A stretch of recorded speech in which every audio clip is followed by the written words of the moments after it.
Hello there. I'm going to share with you a book. It's called The Giving Tree, a retelling of a traditional metis story. I'll just read a little bit on the back here. It says, The Giving Tree is a charming story that focuses on the boyhood reminiscences of a mushum as he describes finding the great giving tree with his mother and father. So here we go. It's also written. It's a book about metis, and it's also written in Michif language. I'm finding a lot of these books, and they're written in different languages, and they're written in English, so that I could share them with you. So here we go. The Giving Tree. Written and illustrated by Leah Dorian. Michif translation by Norman Fleury. A long time ago, there once was a tree. It was an old, twisted Manitoba maple. This Manitoba maple was special, as she had a large, weathered hollow within her trunk.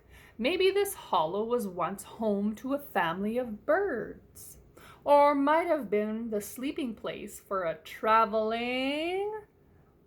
What animal is that? It's a porcupine. One thing for certain, this tree was beloved by my grandpa. Grandpa often called her the Giving Tree. So I asked my grandma to tell me a story from his childhood memories. He said,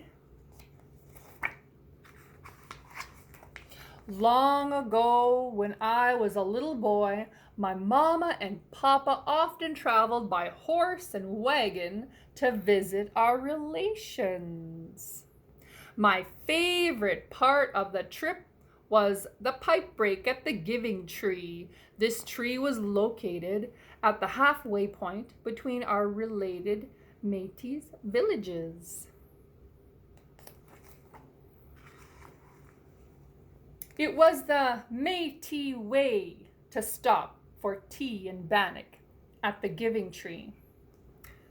As small kids, we got very excited at the sight of the tree as she appeared around the bend in the trail. It was our tradition. Sorry for the interruption. If any staff member has the Sensi catalog, could you please bring it back to the front, please? Okay. It was our tradition to sprinkle an offering of tobacco at the base of her trunk every time we visited the tree. It was fun to unload our wagon for a friendly family picnic under her protective canopy. We loved to make a small fire to boil our tea, cook our bannock, gather around to tell stories, and to chew our dry meat. The most magical memory that I have was the time when my mama forgot to pack our sugar into the grub box. Uh-oh. Oh my goodness gracious, said Mama. I forgot to pack sugar for our tea and bannock. Son, spoke Papa, come here. I want you to help me with something. So Papa lifted me up to look in the big hollow within the maple tree.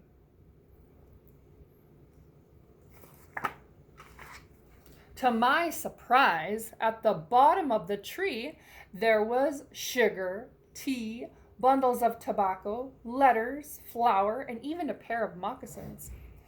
There was so much stuff hidden deep inside her hollow. I was awestruck as I pulled out a little canister of sugar. As Papa lowered me down, I said, Papa, what's all that stuff doing in there? my papa explained to me that this tree is a sacred place for us Métis people. He told me that for generations the tree hollow was used by Métis travelers as a cache so that it could help our people out in times of need. My papa said that it was the Métis way to use the tree cache as a message center, as an emergency supply stash.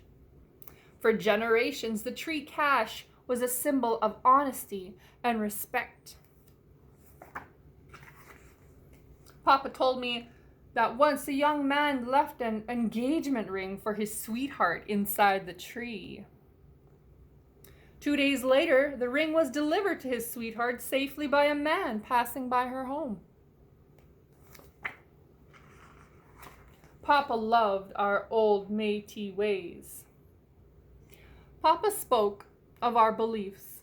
If you take something from the tree cache, you are responsible to put something back in return. Papa reminded me that it is our Métis way to be kind, generous, and helpful to others. Mama came over to the tree to get the sugar canister. She put several folded polka-dotted hankies and a small pail into my hand so I could offer them back into the hollow.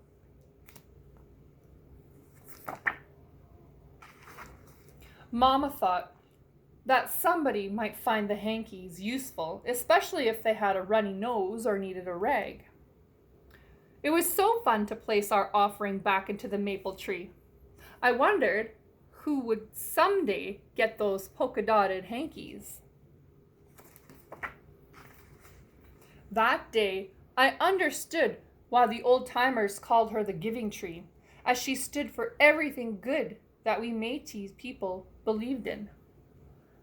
As Grandpa finished his story, he smiled, winked, and made me promise to one day to tell my own children the story of the giving tree. He said, "Tell our stories so future generations will remember about the true spirit of being Métis."